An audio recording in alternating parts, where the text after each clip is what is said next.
investigations. If I could invent a paranormal device, it would be a time traveling machine. So that way I can go back in time and see the events, see history unfold. Can paranormal entities use digital signals like through smartphones, social media, or AI systems? We've had some cases where ghosts were communicating by email. They were actually emailing a relative. We've had text messages on smartphones from ghosts. So yes, it seems like they have the capabilities of doing that, yes. Do you think older analog tools like tape recorders or dowsing rods are sometimes more effective than the latest tech? Uh, yeah, I believe that. I believe so. Yeah. Um, just like smartphones and computers and everything else, um, when you use a computer, it has radio waves, and those radio waves go out in outer space. So it's all energy. So if I'm a ghost, I'm pure energy. I can now interact with the computer, with smartphones, and everything else. So yeah. How does working with a professional psychic medium enhance your investigations? And are there any risks involved? Well, just like the story about Holly Delwater at Mount Shasta, she felt something was behind her. We got that UFO. So yeah, when a psychic is good, yeah, we're able to utilize them as a tool. I had one psychic who we were riding down the street in Elk Grove, California, and she tells me to pull over into the parking lot. She takes a picture in the sky, and that photograph had 3 UFOs, disc-shaped UFOs. Somehow she knew it was in the sky. So that was very impressive. On an investigation, she was able to detect a ghost on the chair. We take a picture. There's an orb hovering over the chair. She says, take another picture because it's behind the chair. We take another picture, and there's a mist behind the chair. So those psychics, if they are a true psychic medium, and there's a lot of phony ones, then yeah, it is very helpful. Have you ever witnessed a psychic or medium channeling information that was later proven with evidence? I've had some psychics that say that they're channeling a ghost, and out of all the investigations that I've done and I've seen the channeling, I wasn't really impressed, Blaze. I haven't seen anything that I felt was true. So, no. Can mediumship reveal someone's true intentions, energy, or hidden past the way it might reveal a ghost's? Perhaps. Um,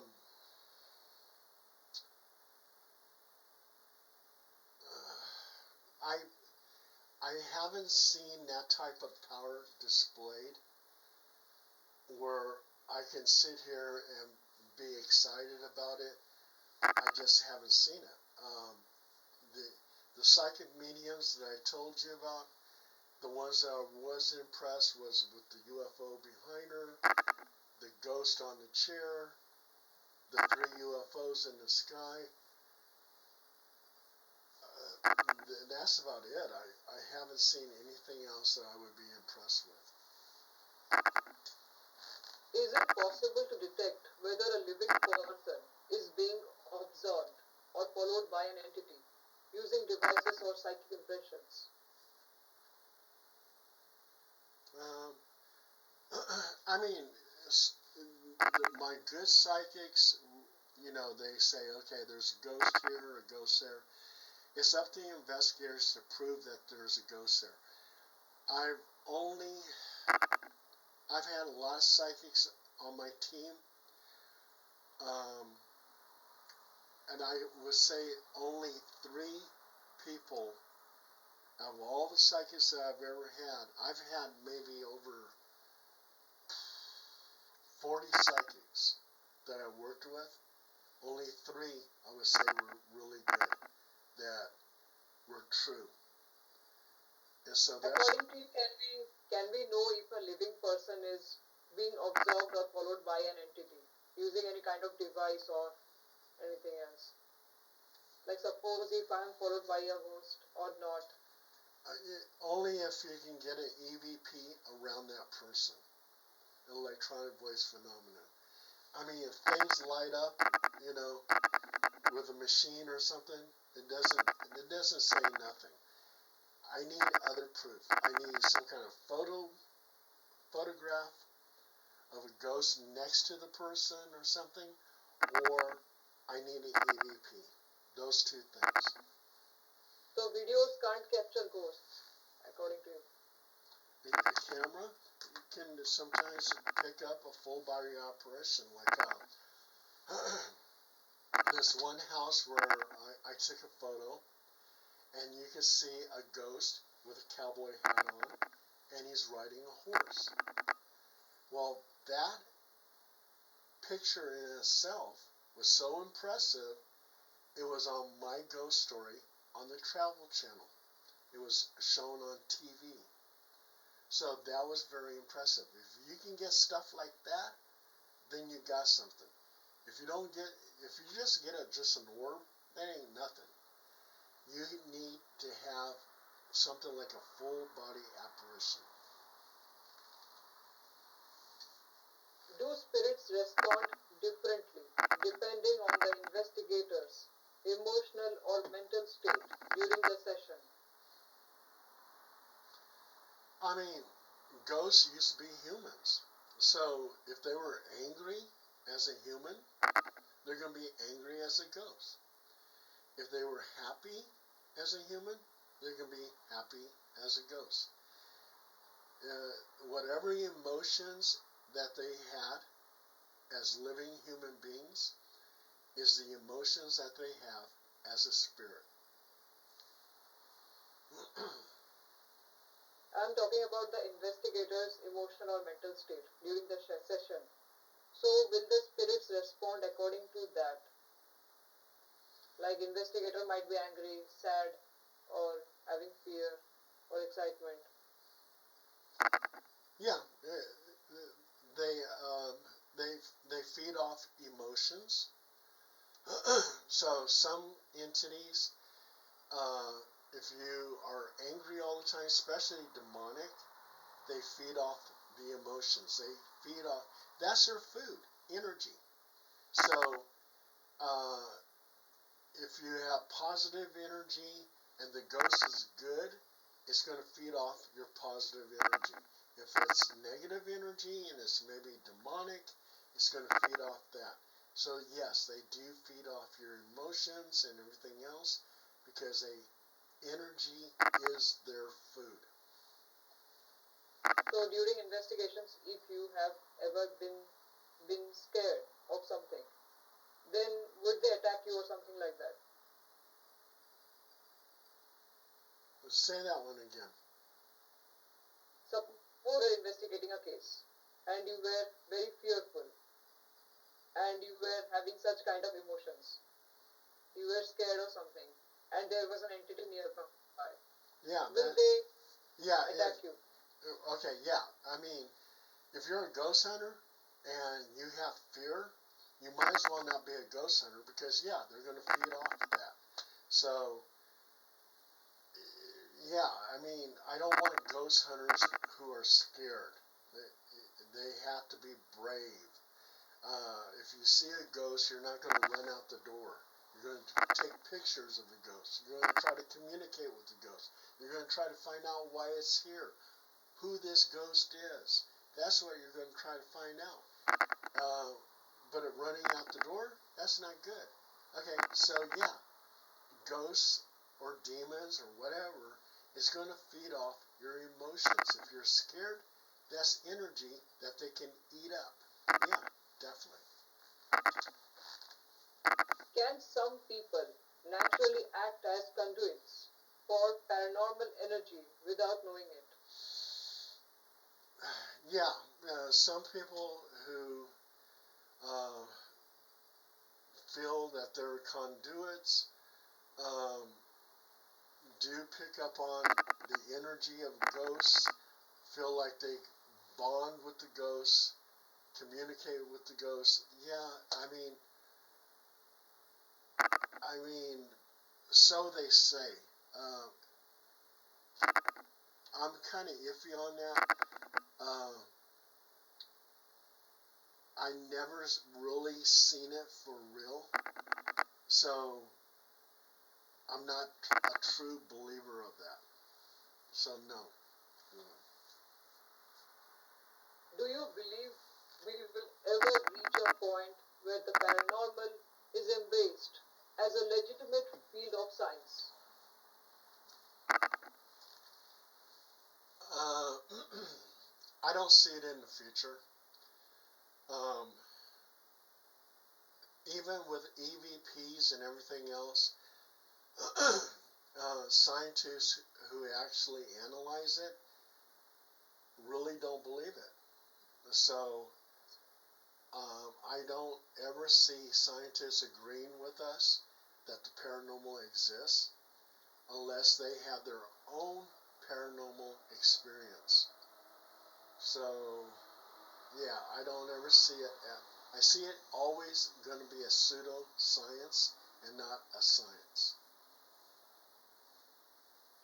Are paranormal investigators at risk of psychological or spiritual harm? And how can they protect themselves?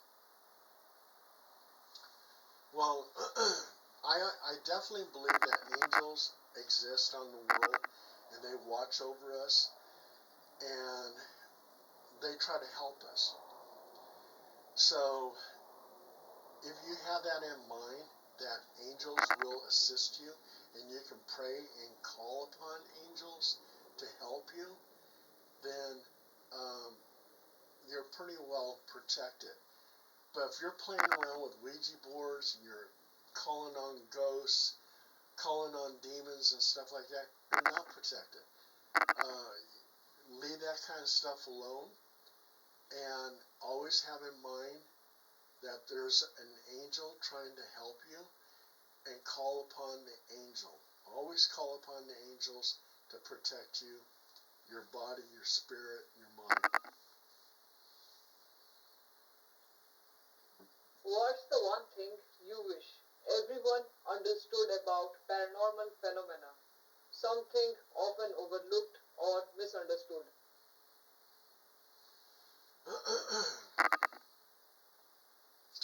um, there's just a lot of different ghost hunters that they go crazy about all the gadgets, things that light up and all this. To me, that's all entertainment. Um, you have also too, with the paranormal community, they you have people that think that we should be united. Well, that's all great and dandy, but you have people who get jealous of each other. They bicker amongst each other. They fight and everything else. That's one of the reasons why I'm taking a break from it. Is because there's a lot of people, they get jealous and of certain things. They want to be into the limelight. Um, they want to be the star, and it gets kind of ridiculous. Instead of doing work and trying to figure things out and getting answers, they rather argue and bicker with each other, and there's no unification. So that's why I'm taking a break from it, is because I need a break. I don't need all that drama, and there's a lot of drama in the paranormal business, and you see it all the time. I mean, you can go on YouTube and you find out this ghost hunting group is doing this and they're doing that. They're letting people down, everything else. It's just, it gets messy. So last question. How can people contact you and learn more about your work? Oh, Blaze is very simple. All they have to do is Google or Bing me, Paul Dale Roberts, and they see my articles. They can, in my articles, I have my paranormal hotline, so they can actually call me on the telephone. They have my email address on all my articles. And then if you want to see some of my books, you can Google or Bing me, Paul Dale Roberts books, and it pops right up. And you'll see all my books and everything else. Thank you so much for joining the show. Thank you, Blaze. How's it in India right now? What's the weather like? It's raining. It's raining? Wow. Yeah. Okay. And the weather's cool. It's not hot. Cool. Not hot. It's the monsoon season. Oh, the monsoon season. Oh, I lived through one monsoon when I was in South Korea. We taped up the windows and all this, and I was in the army, and the monsoon came in, and that was my first time I ever saw a monsoon. Yeah, You should visit India. There's a lot of places to visit. Mountains, beaches. Yeah, I want to. The Taj Mahal. My uncle, Jose Kazing, he saw the Taj Mahal. Yeah. And he said it was really impressive. I bet you that's haunted. Yeah. That's a tomb. So, yeah. obviously it will be haunted. Oh, yeah. Oh, you can also visit. Not only that, in India, you have this door, and it has like snakes on it, and nobody can enter that door. There are so many mysterious places in India, actually. So many temples and lots of mysteries, paranormal things. Oh, and also too, your old writings, your Sanskrit, talks about Bahamas, UFOs. In your old writing, the people of India, they wrote down that these Bahamas can go from place to place, country to country, from Earth to the stars. And you had gods in India who were fighting with each other with bolts of lightning and even possible nuclear explosions. There's a lot of much technology developed. Yeah. There's a lot of fascinating stuff in India. You should come and visit someday. I want to. Oh, thank you so much, Blaze. For joining the show. I will update you soon, within 2 weeks. Okay, fantastic. Thank you. Take care. Okay, take care.